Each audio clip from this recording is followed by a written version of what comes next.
Hi everyone, in front of me I've got Motorola Moto X40 and let me share with you how to turn off running apps on this device.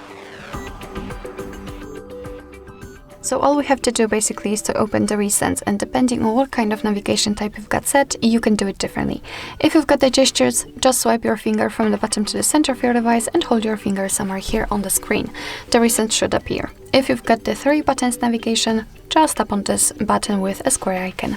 And as you can see here, we've got the recents, and basically all you have to do to, for example, close only one of those apps is to find it and swipe it up just like that. But if you want to close all of them with only one click, just go to the very left and tap on clear all.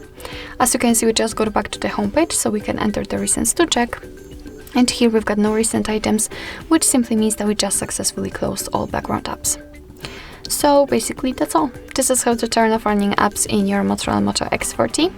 Thank you so much for watching. I hope that this video was helpful, and if it was, please hit the subscribe button and leave the thumbs up.